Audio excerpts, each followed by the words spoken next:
All right, so today we're going to be talking about probability. Probability is the likelihood that an event will occur.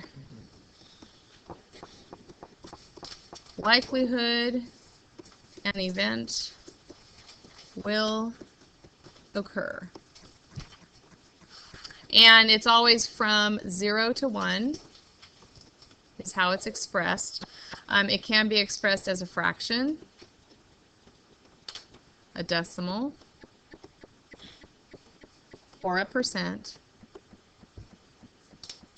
So if the event is more likely not to occur, it's going to be between 0 and 1/2, and if it's more likely to occur, it would be from 1/2 up to 1. So right in the middle, you've got a 50-50 chance, right? You've got an equal chance that it's going to work if you end up with a probability of 1/2 or 50%. And if the probability is 1, that means it will happen.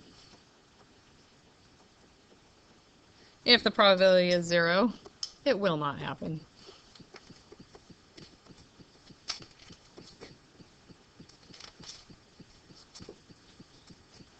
So the theoretical probability of an event happening, we write that as P and then the thing that we want to happen in the parentheses, A. So the probability that A will happen is the number of outcomes in A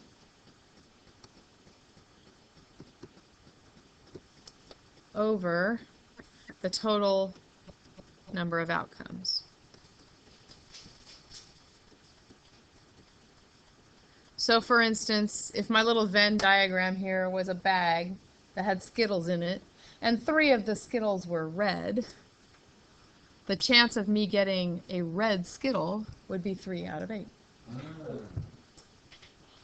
Okay, that's all probability is how many chances do you have out of the total chances.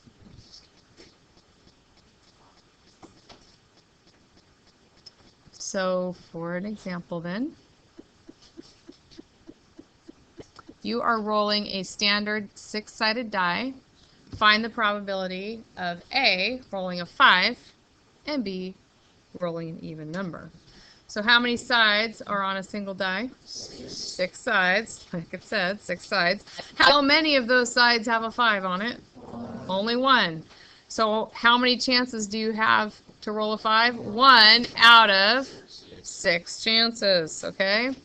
All right, then what's the probability of rolling an even number? So how many even numbers do we have? There's 3 even numbers, right? Out of 6 total. And then you just reduce it 1/2. So you're equally likely to get an even number as you are to get an odd number when you roll a die. Okay? All right, so what you guys are going to figure out on whiteboards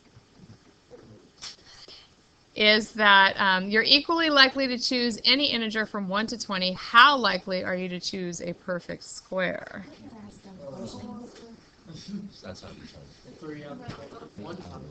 What's 1 squared? What's 2 squared? And 3 squared? And 4 squared? As soon as I get to 5, it's over 20, isn't it? Yeah. So how many perfect squares do I have? I have 4 out of 20 numbers, right? Which reduces to 1/5. I forgot that like 1 is counted. Yeah, that's the one that usually sets people up. Okay, what about if we're doing the same integers, how likely are you to get a factor of 30?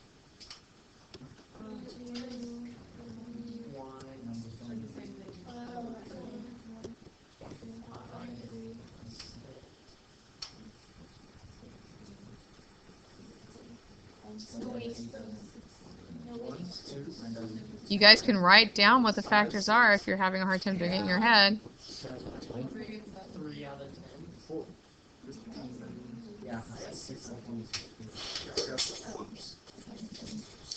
What are my factors of 30? 1, 2, 3, 5, 6, 10, 15. How many are there?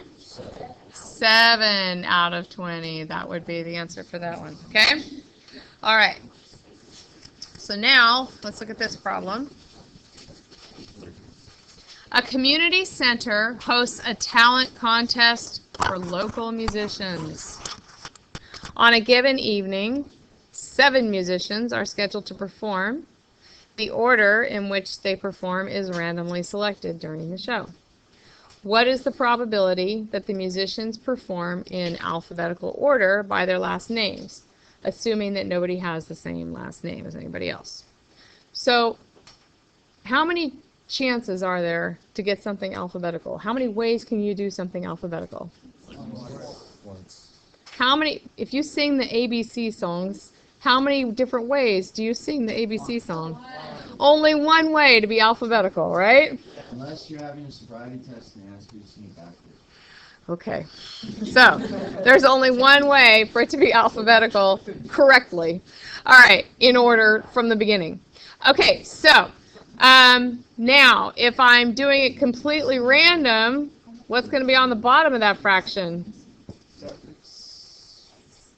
Well, for the person who's going first, how many choices do we have? 7. And then the next person? 6. 5, 4. So how do we write that? 7 factorial, right? So my total chances are 7 factorial. So if we figure out what 7 factorial is, you would get 5,040. And so if you chose to put this into a decimal, 0.000198.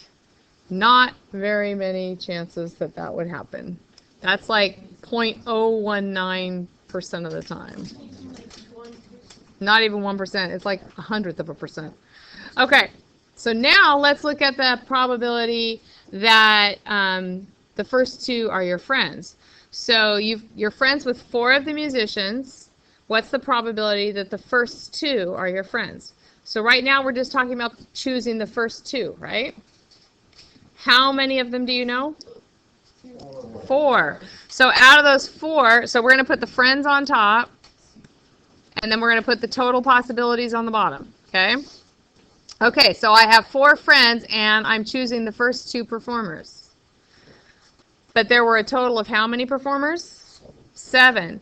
So it could be 7 choose 2 for the total possibilities. All right, so I'm going to teach you guys a shortcut to figuring out how to do combinations on your calculator.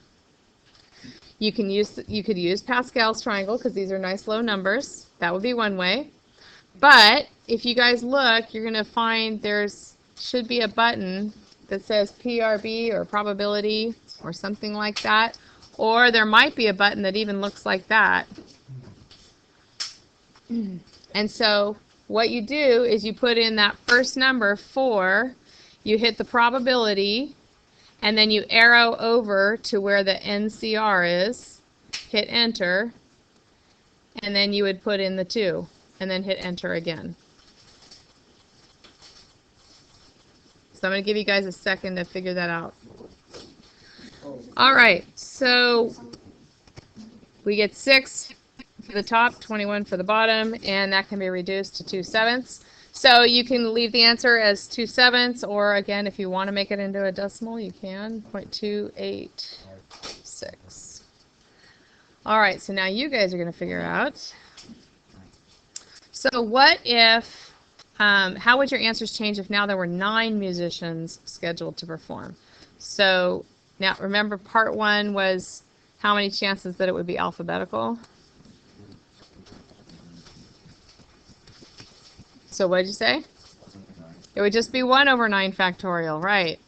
And so that ends up being a really, really small number. 1,362,880. And so if you turn that into a decimal, it's got a crazy amount of zeros. It's got 5 zeros. 2756. So yeah, really, really, really, really small chance that would happen. All right, and suppose now you've got 4 friends out of 9 musicians. You guys figure this one out now. And we're still talking about the first 2 performers.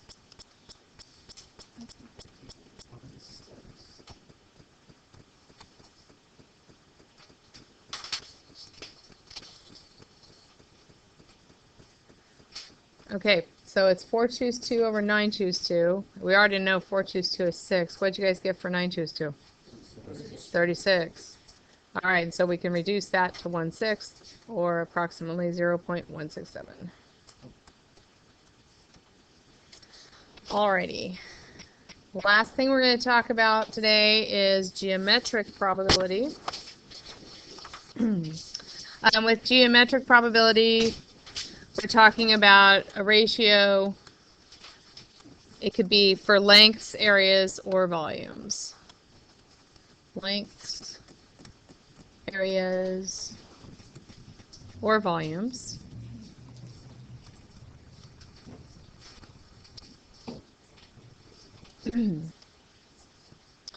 For this problem, we've got a dartboard that we're going to throw at the square board shown, a dart, and it's equally likely to hit any point inside the board. So what we want to know is, how are you any more likely to get 10 points or 0 points? So what I need to do is I need to figure out my relative areas, and I'm going to have to find the probability for both of them and compare them. All right, so the probability that I'm going to hit it in the area for 10 points is going to be the area of the number 10 circle, right, of the 10-point circle, divided by the total area of the dartboard. So how do we find the area of a circle, guys? Pi r squared. And what is the radius of that circle? 3. So pi times 3 squared. And then the total area of the dartboard, 18 times 18, or 18 squared, right? So we go ahead and figure that out. That's 9 pi over 324, which will reduce to pi over 36 if you want to know the exact answer. And we can divide that in our calculators, and what'd you guys get?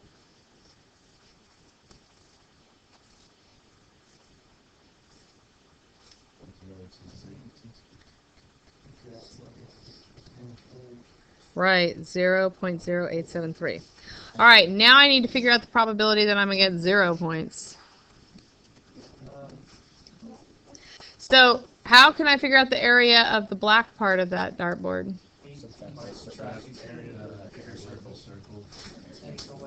Right, we've got the square minus the big circle, right? And that's going to be over the square, right? So 18 squared minus, what's the radius of my big circle? 9, yeah.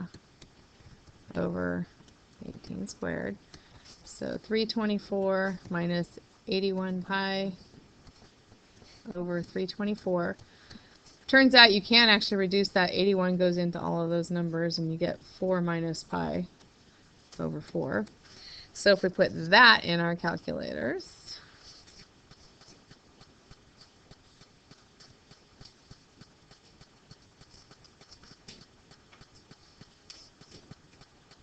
yeah, we get 0.215. So which is more likely, 10 points or 0 points? 0. Yes, you're more likely to get 0. Quite a bit more likely, like 2.5 times.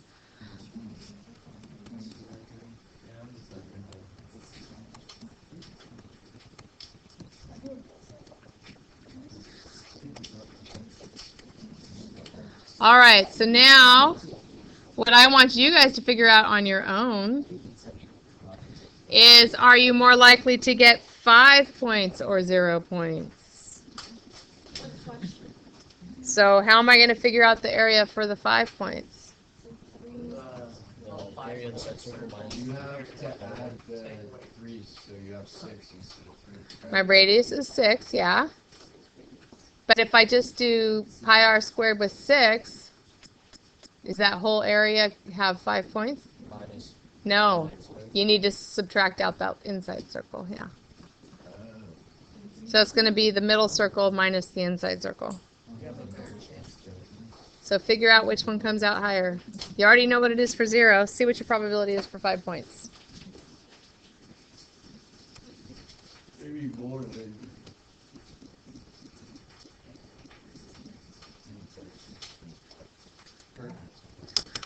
All right, so we did 36 pi minus 9 pi over 324. I went ahead and reduced it down to pi over 12, and in my calculator, that's about 0.262. So which one's more likely, 5 or 0?